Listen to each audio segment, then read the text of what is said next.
Hey everybody, it's Lisa. Thanks for joining me today. Welcome to my sewing lair.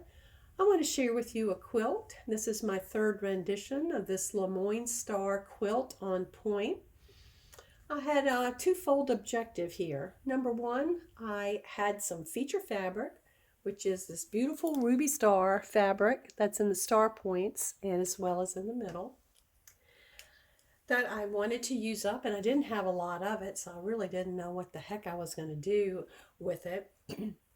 And the second thing is, I wanted something that was going to be easy. Now, this may not look easy, but it really is, and I'll tell you why.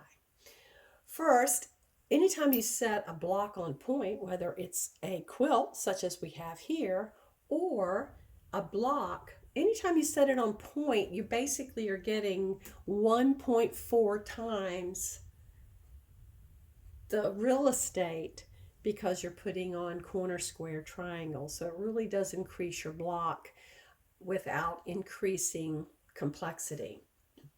The other real estate that I have is these diamond points. These are made by 3-inch strips, and I had to do 2 strip sets of paired sets of 3-inch, one in the feature, one in the solid color.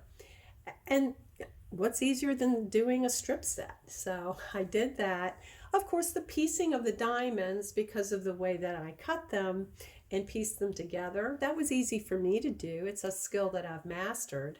But this created a really lovely center star for this particular quilt. And if you wanted to, you could make these much more complex by having more narrow strips that you're sewing together to get more of a Lone Star look. I wasn't going for a Lone Star look. I was just going for something like this, which was just plenty enough for me. And the other real estate that you get are these corner squares, as well as the inset triangles, which are quarter squares. And those are, pretty easy to do when you're working with a large format star like this. You're not working in a closed space. And if you take your time and watch your seam allowances, and I always size up my corner squares and my quarter square triangles so that I can make sure that when I cut it or trim it down, that I have enough space. And I would recommend that you do that as well. The other piece I did to be economical with my fabric utilization is I used a flange. I had very little fabric left and I wanted to use as much as I could, so I created a flange.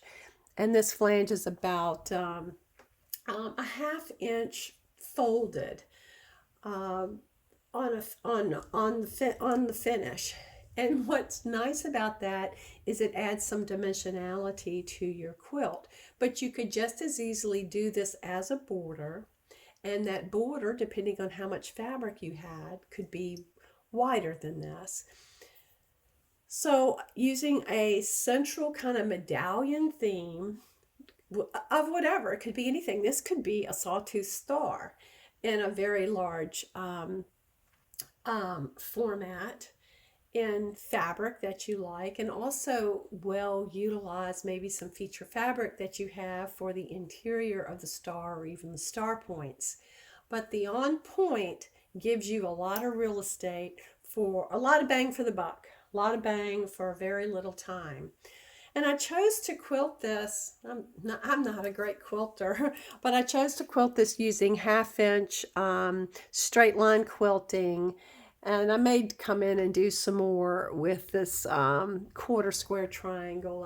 I feel like it needs more, but I kind of I needed to look at it and think about it a little bit more on that. And then the back is just a complementary fabric, and same with the binding. It's it's not the same material. It's something else I had plenty of, but it was reflective of the colors in the quilt. So there you have it. Something for your consideration. Large format, set on point.